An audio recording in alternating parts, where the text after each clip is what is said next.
हरिओम, ओम आनंद ma'am, Om Shanti ma'am, ओम ज्ञान ma'am. आप सभी दर्शकों का हमारे चैनल पर स्वागत है। आज हम लोग बीएड फर्स्ट सेमेस्टर के अंतर्गत बाल्यावस्था में सामाजिक विकास का अध्ययन करेंगे। बाल्यावस्था सामान्यतः जो है 6 से 12 वर्ष तक की अवस्था को बाल्यावस्था कहते हैं। कुछ लोग इसको 6 से 10 वर्ष भी मानते हैं। कहने का तात्पर्य कि अपने अपने अध्ययनों के आधार पर, अपने अनुभविक और प्रामाणिक अध्ययनों के आधार पर अलग अलग मनोवैज्ञानिकों ने, मनोचिकित्सकों ने इसके जो है आयु का निर्धारण किया है। फिर भी सामान्य रूप से जो बाल्यावस्था की आयु है 6 से 12 वर्ष तक मानी जाती है। तो बाल्यावस्था की आयु के अंतर्गत सामाजिक विकास का क्या तात्पर्य है? सामाजिक संबंधों को समझना, उसके दायित्वों को समझना, उसके कर्तव्यों को समझना या उनसे कुछ सीखना बालक क्या क्या कहलाता है? सामाजिक विकास कहलाता है। उसका क्या कहलाता है? सामाजिक विकास कहलाता है। जैसे सामान्य रूप से जहाँ संबंध पाए जाते हैं वहाँ समाज बनते हैं, जहाँ संबंध नहीं वहाँ समाज नहीं।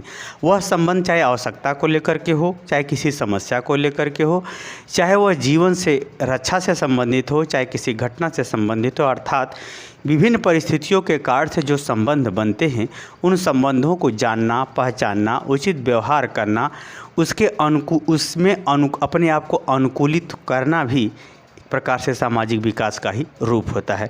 तो बाल्यावस्था के अंतर्गत अगर हम सामाजिक विकास की बात करें तो सामान्य रूप से जो बाल्यावस्था में जैसे ही बालक का विद्यालय में प्रवेश होता है वैसे ही उसका सामाजिक विकास बहुत तेज़ी से होने लगता है।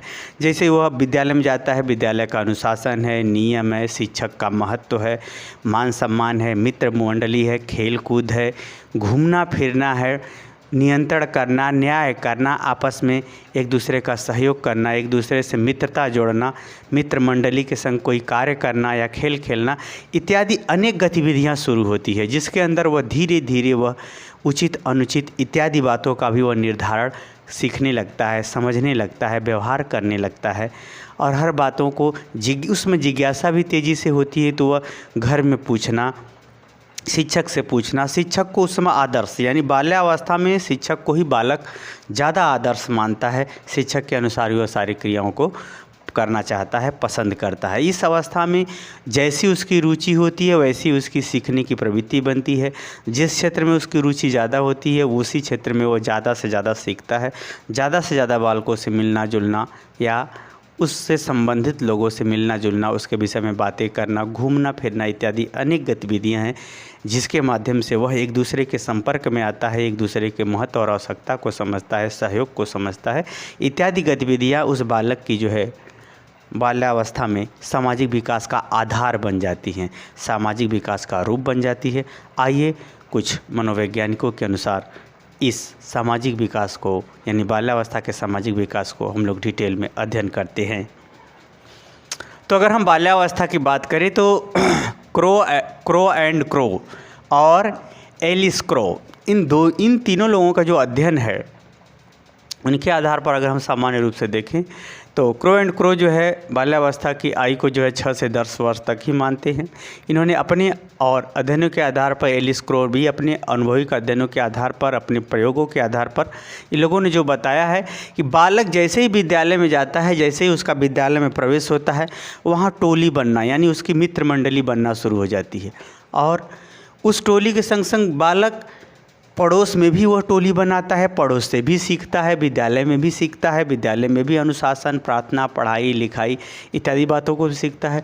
टोली के माध्यम से घूमना, खेल खेलना इत्यादि संबंधी बातों को भी सीखता है। स्थान पर जाता है तो स्थान के अनुसार उसके महत्व को, उसके व्यवहार को समझता है।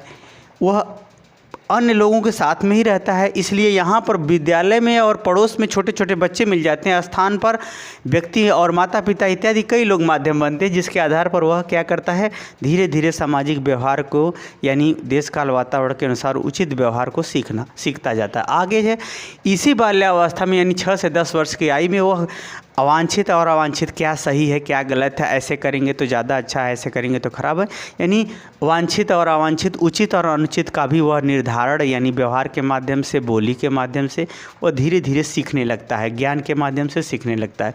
इसी अवस्था में वह बाल्यावस्था के अंतर्गत ही रुचिपूर्ण क्रिया, रुचिपूर्ण का मतलब जो उसको अच्छा लगता है वही काम करना शुरू करता है। उसमें जितने लोग उसका सहयोग देंगे उनसे वो जुड़ता जाता है, उनको मानता है, उनको महत्व देता है। ये सब बातें जो है सामान्यतः जो है उसको व्यक्ति को व्यवहार से, व्यक्ति को व्यक्ति से, यानी बालक को बालक से, बालक को व्यवहार से, बालक को अनुभव से, बालक को प्रसन्नता इत्यादि से जोड़ता है, जिसके कारण से वह बालक समाज से धीरे धीरे जुड़ता चला जाता है, यानी उसका संबंध का विकास विभिन्न रूपों में होता चला जाता है। तो ये अध्ययन रहा क्रो एंड क्रो और एलिस क्रो का, जो 6 से 10 वर्ष की अवस्था से संबंधित रहा सामाजिक विकास के रूप में एक बालक का। अगर हम हरलाक की बात करें तो हरलाक महोदय का भी अपना अध्ययन बहुत महत्वपूर्ण रहा है। ये एक महत्वपूर्ण मनोवैज्ञानिक के रूप में ये मनोविज्ञान के लिए काम आते हैं। तो इनका महत्वपूर्ण अध्ययन अत्यंत जो है प्रभावशाली और व्यवस्थित है, जो इनका हर क्षेत्र में इस मनोविज्ञान से संबंधित हर क्षेत्र में इनका अपना महत्वपूर्ण योगदान है। अगर बात करें, इन्होंने बताया, हरलाक महोदय ने बताया कि बाल्यावस्था में सामाजिक विकास बालक का सबसे तेज़ी से और सबसे प्रभावशाली ढंग से विद्यालय में प्रवेश करते ही, यानी उसका एडमिशन होते ही तेज़ी से हो जाता है, जिसके कारण उसके मित्र मंडली, अध्यापक, कई लोग, कई बातें, कई खेल, कई सोच, कई समझ, कई व्यवहार वह देखने को उसको मिलता है। यही कारण है कि विद्यालय में प्रवेश से ही बालक का सामाजिक विकास बहुत तेज़ी से होने लगता है। दूसरा, इन्होंने बताया कि वह जो अब विद्यालय में जाता है तो विभिन्न परिस्थितियों के अनुसार, यानी उसकी पढ़ाई, उसको सीखना, उधर मित्र, उधर खेल, उधर घूमना, मस्ती करना, अन्य चीज़ें जो विद्यालय में हैं, उन सभी परिस्थितियों में अपने आप को वह ढालता है। जैसे ही वह अनुकूलित होता है तो उस अनुकूलन में वह स्वतंत्रता, यानी वह फ्री होकर के, वहाँ घर के दबाव में तो रहता नहीं, तो वहाँ पर क्या होता है, फ्री होकर के अपना व्यवहार सीखता है, स्वतंत्र होकर के, और वहाँ उसको समझ में आने लगता है कि एक दूसरे का सहयोग क्या होता है। यानी खेल खेलना होगा तो दूसरे के सहयोग से ही खेल खेल सकते हैं, यानी सहयोगात्मक प्रवृत्ति भी उसके अंदर आ जाती है। क्योंकि उसे पढ़ाया लिखाया भी जाता है, उसे कुछ सिखाया भी जाता है, ज्ञान भी दिया जाता है, उसको व्यवहार भी सिखाया जाता है, इसलिए उसके अंदर किसी जिम्मेदारी का धीरे धीरे विकास होने लगता है। इन प्रवृत्तियों का जितना ही विकास होता है वो उतना ही वह सामाजिक रूप से और अधिक सीखता हुआ और आगे बढ़ता हुआ, या उसके व्यक्तित्व का विकास होता हुआ चला जाता है। आगे उन्होंने बताया कि जैसे ही वो विद्यालय में जाता है उसके संग ही उसकी एक टोली बन जाती है, यानी एक मित्र मंडली बन जाती है, जहाँ पर वो अपनी दोनों बातें खुल के करते हैं और खुल के व्यवहार करते हैं।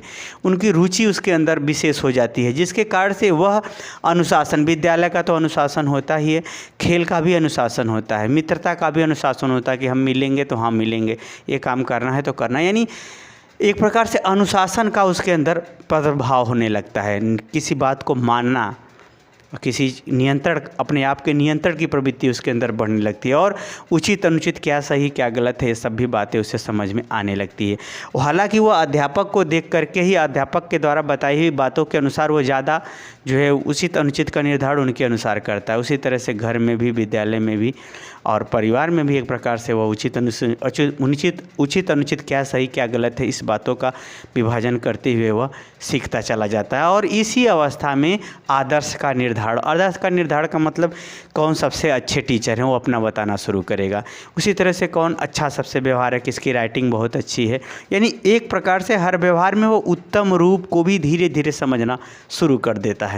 आगे हम बात करें तो बाल्यावस्था के अंतर्गत, यानी जैसे जैसे वो 12 वर्ष के करीब आता जाता है, ऐसे बालकों में सामाजिक गुण, यानी लोगों के बीच में न्याय, यानी मित्रों के बीच में भी न्याय करना, साहस करना, पढ़ाई का साहस करना, खेल कूद में साहस के साथ प्रदर्शन करना, सहनशीलता, यदि कष्ट आ जाए, कोई मित्र अगर उसको कहीं चोट लगती है तो उसमें कष्ट सहने की भी प्रवृत्ति और समझ विकास होता है।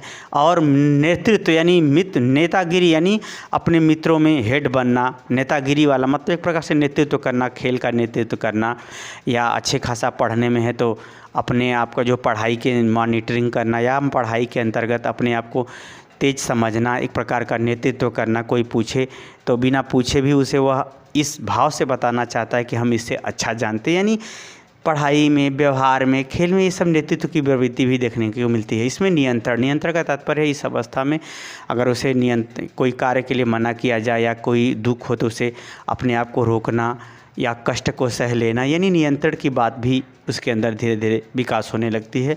और सद्भावना, एक दूसरे के अच्छे विचार रखना, अच्छी भावनाएं रखना, क्योंकि जैसे उचित अनुचित का जैसे बोध होता है तो सद्भावनाओं को भी समझना, अच्छी सोचों को समझना, अच्छे विचारों को समझना, क्योंकि इस अवस्था में ये बालक जो है धीरे धीरे विभिन्न गतिविधियों से, विभिन्न क्रियाकलापों से, विभिन्न गतिविधियों में भाग लेने से वह इस चीज़ों को समझने लगता है। और सद्गुणों, क्या अच्छा गुण है, क्या खराब गुण है, ये सब चीज़ों को वह समझने लगता है। उसके अनुसार अपना व्यवहार और अपना विकास, अपना कर्म, अपनी सोच को प्रदर्शित करने लगता है। इस प्रकार से इन विभिन्न गतिविधियों के माध्यम से बाल्यावस्था में बालक का सामाजिक विकास होता चला जाता है। जितने ही अच्छी चीज़ों को वह धारण करता जाएगा, उससे लोग जुड़ते चले जाते हैं। वह प्रशंसा, सम्मान, पुरस्कार, प्रतिफल, परीक्षा का फल, लोगों का प्रेम इत्यादि वह मिलता जाता है, जिसके आधार पर वो और तेज़ी से सामाजिक विकास इसका होता चला जाता है। इस प्रकार से हरलाख महोदय ने बाल्यावस्था में सामाजिक विकास की व्याख्या अपने दृष्टिकोण से की है, जो पूरी तरह सत्य है और भी लोगों का सत्य है। अब रह गई बात कि अब बालक का कैसा परिवेश, शैक्षिक परिवेश कैसा मिलता है उसको, फिर घर का परिवेश कैसा मिलता है, और उस बालक का स्वयं का अपनी योग्यता क्षमता क्या है। इन सब कई बातों पर सामाजिक विकास का स्वरूप, सामाजिक विकास की सीमा या सामाजिक विकास का प्रभाव, सामाजिक विकास का व्यवहार देखने को मिलता है। मुझे उम्मीद है कि आप समझ गए होंगे कि बाल्यावस्था में सामाजिक विकास की प्रवृत्तियाँ किस प्रकार आगे बढ़ती हैं, किस प्रकार व्यवहार को बालक सीखता जाता है। समझ गए हैं तो कमेंट बॉक्स में ज़रूर बताइए। साथ ही मेरे चैनल को लाइक शेयर सब्सक्राइब भी कीजिए। हरिओम।